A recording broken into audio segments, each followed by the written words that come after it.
Hello everybody, welcome back for another video. Hope you're all doing well and that you're all having an incredible day. Before we start, I know that most of us are at home, not doing much right now. I now have an Amazon affiliate link in my description, so for those of you who maybe wanted to possibly buy something over the next couple of days, my link is there. This is at no extra cost to you, i.e. you do not pay extra. I just get a commission as a way to support the channel. And without further ado, let's move on. The new and now often cited connection between Bitcoin and global equities doesn't just mean that they fall together. Sometimes it means they rally on potentially good news for those of you who may not have heard yet. And that may seem to be the case on Monday, as positive data on the fight against 19 offers hope to the markets that better days may soon come. The price of Bitcoin is currently $71.40, not $71.45, as of 13:45, 8:45 a.m. Eastern Time, a 5% gain from the previous 24 hours. The move began during the Asian equity market trading hours as Japan's Nikkei index moved up by 4.2%. We spoke about that earlier. I said it must have been some other type of Asian market that was influencing our cryptocurrency market, or maybe there was some type of good news that had just not come out at that moment. Futures contracts on the Dow Jones Industrial Average also had some sunshine around them, weird phrase, indicating a more than 700-point gain when New York traders heard their opening bell. Part of the optimism is in stock markets and in cryptocurrency stems from a few glimmers of hope. Around number 19, it said, looks like we're piggybacking on equities with some data possibly indicating 19 peaking in a few European countries. For those of you who have not heard, I believe it is Spain, France, and Italy. Certain parts, I can't give you exactly where or what town or what province or whatever, have announced that they may start reducing some of the, restrictions on going out, being with people, staying inside all the time, and slowly opening up a couple of things. I have noticed a couple of things in Paris are slowly opening up. There's a couple of, factories is not the word, like bakeries and stuff like that. You kind of see them opening up a little bit more and more. To be sure, cryptocurrency markets often gyrate, okay, with little rhyme or reason. And an original selling point of Bitcoin was it as it's supposed to be a non-correlated asset, indifferent to movements in traditional markets. However, during the recent crisis, the bellwether digital asset has tended to track the incumbents.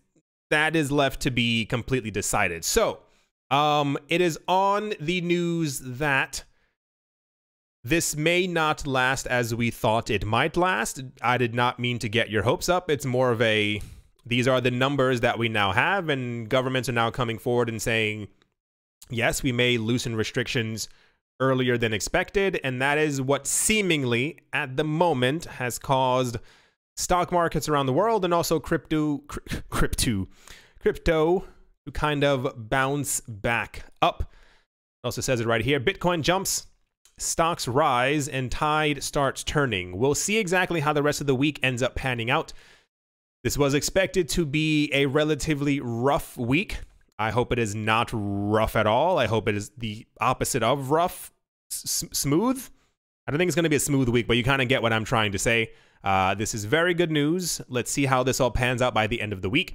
I'm trying not to be mega optimistic, but even then we saw that crypto has been rising the last couple of days incrementally, regardless of what the actual news has been either here nor there. A lot of speculation is surrounding the possibility that crypto markets are going up simply because we may have hit price bottoms. It could be downward fatigue, or it could just simply be that, once again, you all know what I'm going to say, the Bitcoin halving is not too far away, and therefore prices may be reacting synchronized with each other as Bitcoin continues to move up higher. But yeah, that's the good news. I don't think there's not much bad news. That's the good news to start out with. And let's move on. Next up, with more good news, Bitcoin did not need a multi-trillion-dollar rescue package to continue functioning after crashing 60% within hours. That was a conclusion from analyzing the latest blockchain data, which has showed that Bitcoin's hash rate rebounded in recent weeks. Figures from monitoring resource Blockchain confirm that since the 21st of March, the hash rate has expanded by over 10%.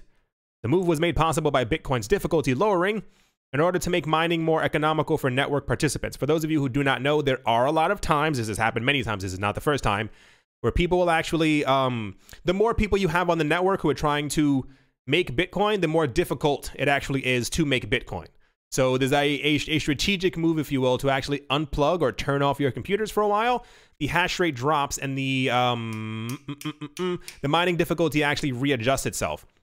And when it readjusts itself, it usually goes down lower, which then makes it easier to still mine Bitcoin. So you see why it is economical to do so. Hash rate refers to the computing power which miners devote to validating the Bitcoin blockchain.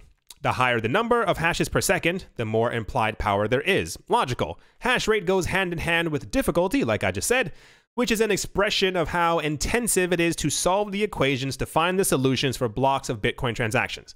The higher the difficulty, the more difficult it is. Kind of makes sense. In March, the price nosedived, which subsequently meant it was unprofitable for some miners to continue. Thereafter, Bitcoin's difficulty dropped by 16%. Remember, this was all in the news. Everyone was a really very big woe is us kind of moment. What's happening to Bitcoin? Why you no go up? Why you not bigger? And it was simply because when the prices drop and you have to pay the bills, you simply unplug so that you don't have to continue losing money. Reversing the downward spiral of less miner participation and therefore preserving network security. I think the next, yeah, there we go. The next difficulty change is set for the 8th of April. So in a couple of days, we should probably be expecting an even higher hash rate as more people turn back on their computers to try and get some of that digital gold, because I don't know the exact, the numbers fluctuate as far as how much each Bitcoin has to be in order for it to be profitable. But once again, same narrative. This isn't going to change until we pass Biden and even thereafter. The idea is if the demand remains the same, which it currently is, and actually is going up a lot more over the last couple of weeks, which we just spoke about, and Bitcoin's reward gets cut in half, therefore it'll be harder to mine Bitcoin, but the demand will remain the same. This will have an influential positive effect on the price of Bitcoin, and therefore this isn't financial advice, I mean more like a mining thing. They want to get as much as they can now before the price rises so that they're making a huge profit before the prices end up going up. So very good news. Thus far a very good news day. I cannot complain. We don't really have any bad news days in, I mean, 2018. Really crazy days within crypto. Like prices will go down, but nothing really detrimentally crazy ends up happening. So yeah, that's good news. And let's move on. Next up, the worldwide 19 will likely speed up the adoption and transfer to digital cash in many countries around the globe. This is according to Deutsche Bank research. 19 is accelerating the rise of central bank digital currencies as many governments see the handling of cash as a potential risk. This would likely add to calls to move towards digital cash, according to our Deutsche Bank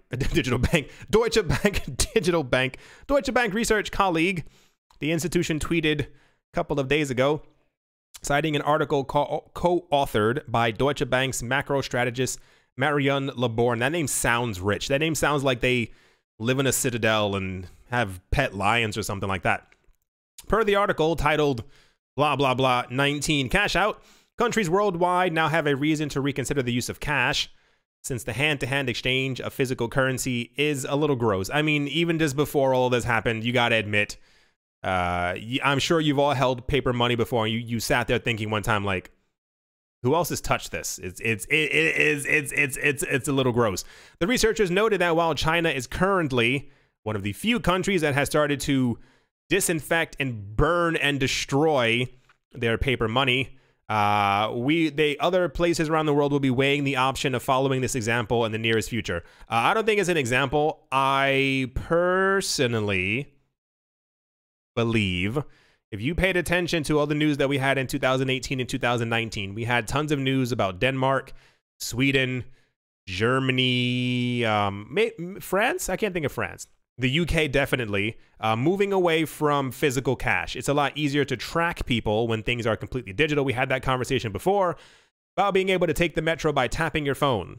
They know when you go into the metro, they know when you go out. When you go to buy something, you tap your phone to pay for your food. They know exactly what you bought, when you bought it, where you were. Your GPS is on even when you think that it's not sometimes.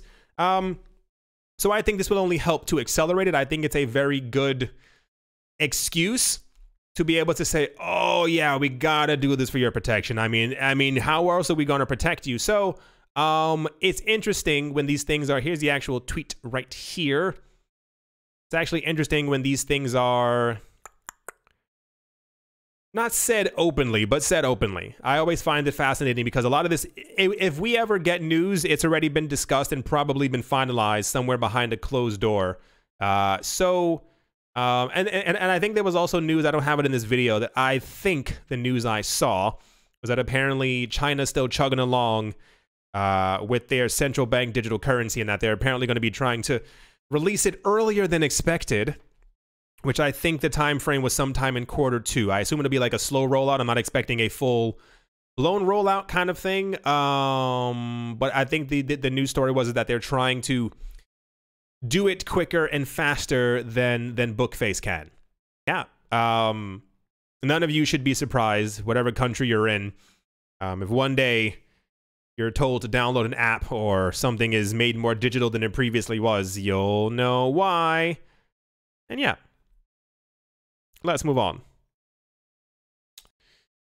In controversial, not really controversial news at all, Poloniex revealed its forthcoming TRON-powered IEO initial exchange offering platform on the 5th of April. Projects seeking to conduct their offerings on Poloniex launch-based platform face the stipulation of issuing tokens in the exchange for TRON, and will be considered on a first-come, first-served basis. Poloniex asserts that Launchbase is intended to help quality blockchain projects grow and further develop their ecosystem, stating that it will offer professional advice and guidance to assist partner projects. In addition to agreeing to raise funds in TRON, partner projects will be subject to eligibility. I doubt they will. Will be subject to eligibility and screening requirements.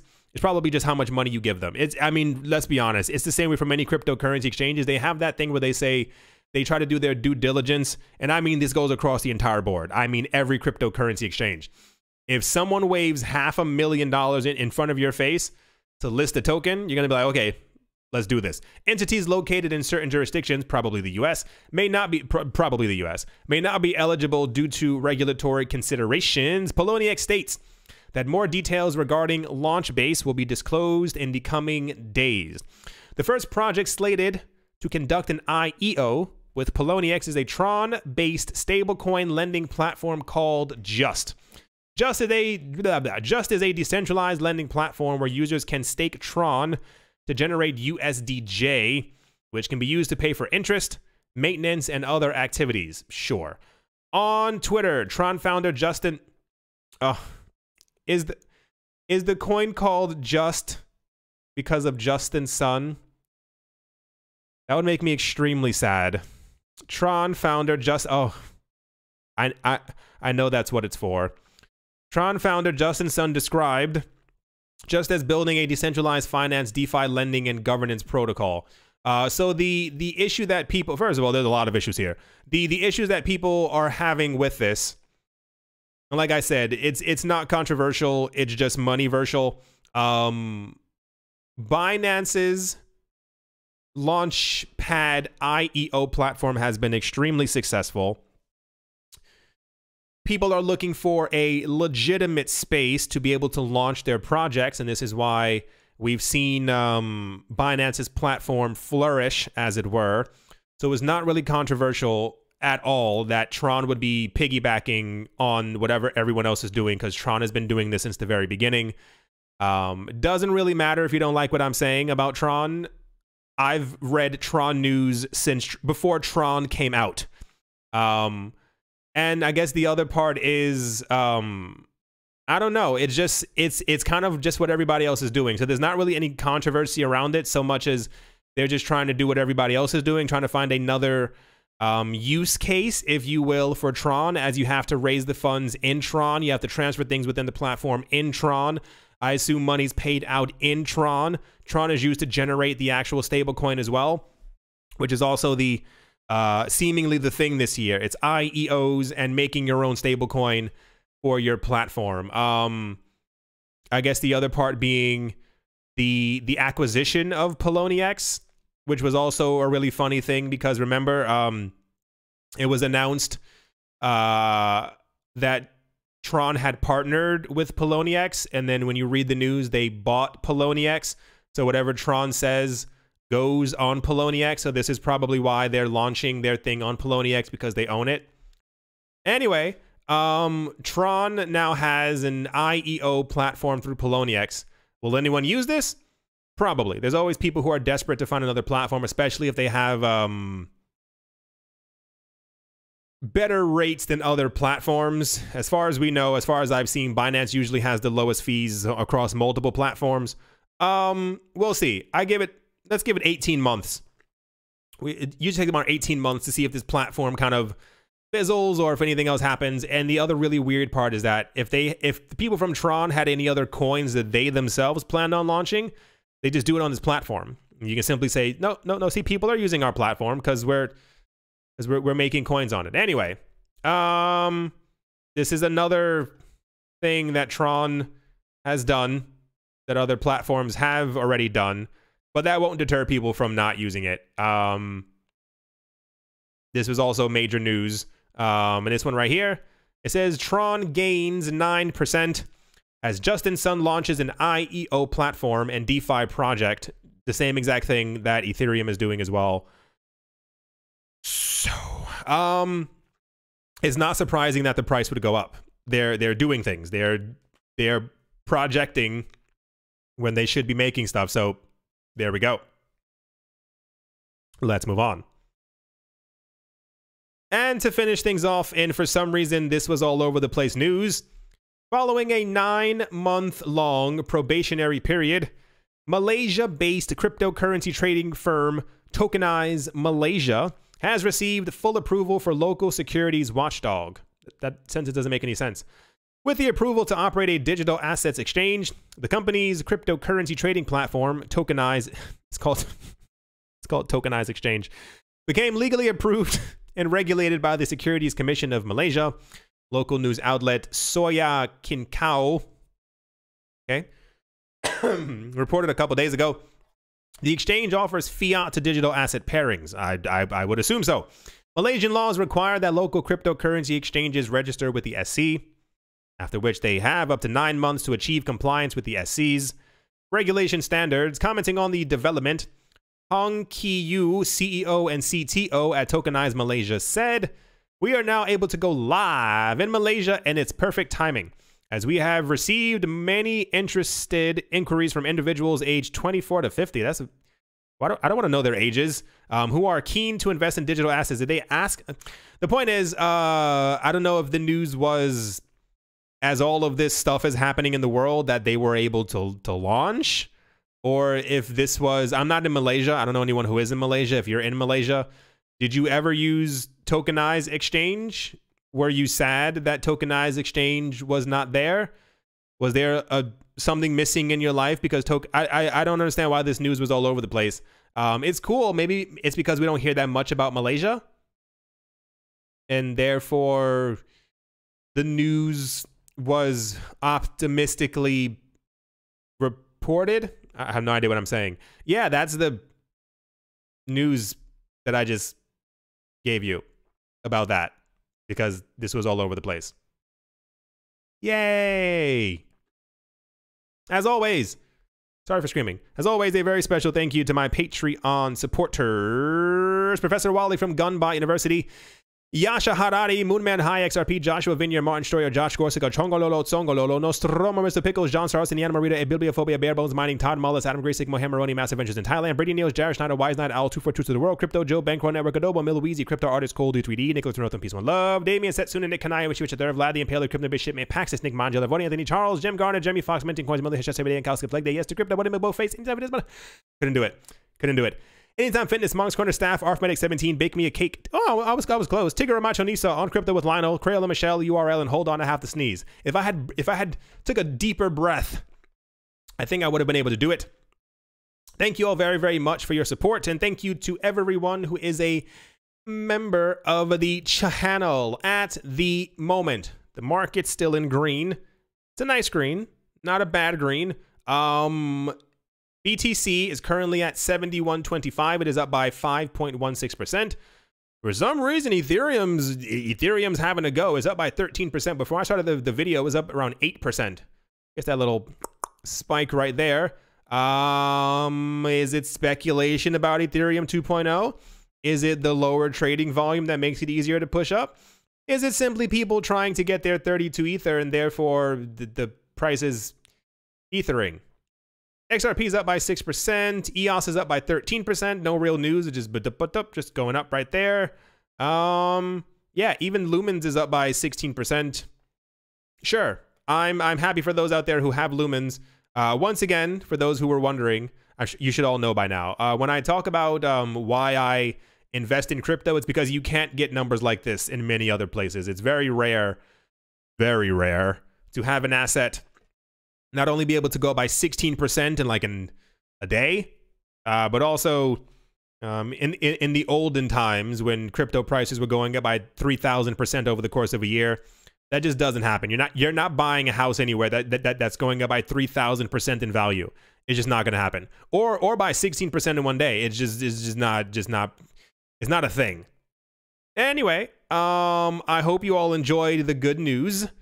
I hope you all are having a great day, a great morning, a great afternoon, a great evening, wherever you are, wherever you might be. I do hope that it's absolutely fantastic. It feels like, I don't know, I like to keep optimism in the air. It's just who I am. So let's try and all be a little bit optimistic. Stay home. Buy stuff on Amazon. Cough, cough. Yeah, thank you all once again for watching and or listening. And I will most certainly be talking to you all soon. See you.